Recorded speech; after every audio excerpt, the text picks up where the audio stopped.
ನಮಸ್ಕಾರ ಎಲ್ರಿಗೂ, welcome back to my channel. ಇವತ್ತು ನಾನು ಎಲ್ಲ ಹಬ್ಬಕ್ಕೂ ಸೂಟ್ ಆಗುವಂಥ ಒಂದು ಸ್ಪೆಷಲ್ ಪಾಯಸ ಮಾಡೋದು ಹೇಳ್ಕೊಡ್ತಾ ಇದ್ದೀನಿ. ಅದು ಅವಲಕ್ಕಿ ಪಾಯಸ. ಬನ್ನಿ ಇದಕ್ಕೆ ಏನೇನು ಬೇಕು ಅಂತ ನೋಡೋಣ. ಇದಕ್ಕೆ 1 ಕಪ್ ಆಗುವಷ್ಟು ಅವಲಕ್ಕಿ ತೊಗೊಂಡಿದ್ದೀನಿ. ನೀವು ಯಾವ ಕಪ್ಪಲ್ಲಿ ಅವಲಕ್ಕಿ ತೊಗೊಂಡಿರ್ತೀರೋ ಅದೇ ಕಪ್ಪಲ್ಲಿ 3/4 ಕಪ್ ಆಗುವಷ್ಟು ಬೆಲ್ಲ, ಸ್ವಲ್ಪ ಏಲಕ್ಕಿ ಪುಡಿ, ಒಂದು 4ರಿಂದ 5 ಸ್ಪೂನ್ ಆಗುವಷ್ಟು ತುಪ್ಪ ಮತ್ತು ದ್ರಾಕ್ಷಿ ಗೋಡಂಬಿ ತೊಗೊಂಡಿದ್ದೀನಿ. ಇದ್ರ ಜೊತೆಗೆ ನಾನು 3 ಕಪ್ ಆಗುವಷ್ಟು ಹಾಲು ತೊಗೊಂಡಿದ್ದೀನಿ. ಇಷ್ಟಿದ್ರೆ ಸಾಕು, ಮಾಡ್ಬೋದು. ಬನ್ನಿ ಈಗ ಹೇಗೆ ಮಾಡೋದು ಅಂತ ನೋಡೋಣ. ಪಾಯಸ ಮಾಡೋಕ್ಕೆ ಒಂದು ಪ್ಯಾನ್ ಇಟ್ಟಿದ್ದೀನಿ. ಅದರಲ್ಲಿ 3 ಸ್ಪೂನ್ ಆಗುವಷ್ಟು ತುಪ್ಪ ಹಾಕ್ತಾಯಿದ್ದೀನಿ ನಾನು. ಈ ತುಪ್ಪ ಕಾದ್ಮೇಲೆ ನಾವು ಈ ಡ್ರೈ ಫ್ರೂಟ್ಸ್ನೆಲ್ಲ ಮೊದಲು ಹುರಿದು ಎತ್ತಿಟ್ಕೊಂಡಿರೋಣ. ನಾನಿಲ್ಲಿ ದ್ರಾಕ್ಷಿ ಮತ್ತು ಗೋಡಂಬಿ ಮಾತ್ರ ತೊಗೊಂಡಿದ್ದೀನಿ. ನೀವು ಇದ್ರ ಜೊತೆ ಸ್ವಲ್ಪ ಬಾದಾಮಿ ಇಲ್ಲ ಪಿಸ್ತಾನು ಸಹ ಸಣ್ಣಕ್ಕೆ ಹೆಚ್ಚಿಬಿಟ್ಟು ಹಾಕೋಬೋದು. ಇವತ್ತು ಉಪಯೋಗಿಸ್ತಾ ಇರೋದು ನಾನು ಗಟ್ಟಿ ಅವಲಕ್ಕಿ ತೊಗೊಂಡಿದ್ದೀನಿ. ಅವಲಕ್ಕಿ ಇದಕ್ಕೆ ಹಾಕಿ ಹುರಿಯೋಕ್ಕಿಂತ ಮುಂಚೆ ಒಂದು ಸತಿ ತೊಳ್ಕೊಳ್ಳೋಣ. ನೋಡಿ, ಈಗ ಒಂದು ಸತಿ ತೊಳೆದಿಟ್ಟಿದ್ದೀನಿ. ಇದನ್ನೇ ಮಿಕ್ಕಿರೋ ತುಪ್ಪಕ್ಕೆ ಹಾಕಿ ಸ್ವಲ್ಪ ಫ್ರೈ ಮಾಡ್ಕೋಬೇಕು.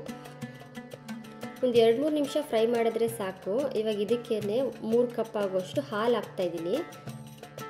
ಈಗ ಹಾಲನ್ನ ಸ್ವಲ್ಪ ಕುದಿಯೋಕ್ಕೆ ಬಿಡೋಣ. ಅಷ್ಟರಲ್ಲಿ ಬೆಲ್ಲನ ಕರಗಿಸ್ಕೊಂಬರೋಣ.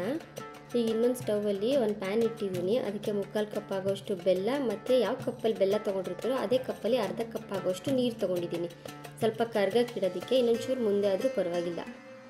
ನೋಡಿ, ಈ ರೀತಿ ಕರಗಿಸ್ಕೊಂಡ್ರೆ ಸಾಕು, ಯಾವುದೇ ರೀತಿಯಾದ ಪಾಕ ಎಲ್ಲ ಬರೋದು ಬೇಡ. ಈಗ ಈ ಕರಗಿಸಿರೋ ಬೆಲ್ಲನ ಅವಲಕ್ಕಿ ಮತ್ತು ಹಾಲನ್ನ ಕಾಯಕ್ಕಿಟ್ಟಿದ್ವಲ್ಲ ಅದಕ್ಕೆ ಫಿಲ್ಟ್ರ್ ಮಾಡಿ ಹಾಕ್ಕೊಳ್ಳೋಣ. ನೋಡಿ, ಈ ರೀತಿ ಫಿಲ್ಟ್ರ್ ಮಾಡ್ಕೊಂಡಿದ್ದಾದಮೇಲೆ ತುಂಬ ತೆಳ್ಳಗಿದೆ ಅನಿಸುತ್ತೆ ಪಾಯಸ. ಈ ರೀತಿಯೇ ತೆಳ್ಳಗಿರಬೇಕು, ಯಾಕಂದರೆ ಈ ತಣ್ಣಗಾದ್ಮೇಲೆ ತುಂಬ ಗಟ್ಟಿಯಾಗುತ್ತೆ.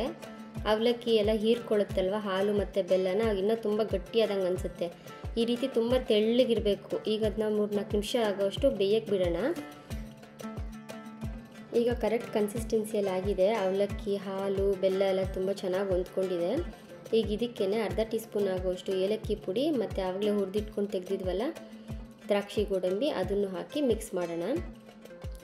ಈಗ ಸ್ಟವ್ ಆಫ್ ಮಾಡಿಬಿಡಿ. ಕರೆಕ್ಟಾಗಿ ಆಗಿದೆ ನೋಡಿ ಪಾಯಸ. ಬಿಸಿಯಲ್ಲೇ ತಿನ್ನೋಕ್ಕೆ ಈ ಕನ್ಸಿಸ್ಟೆನ್ಸಿ ಸಖತ್ತಾಗಿರುತ್ತೆ.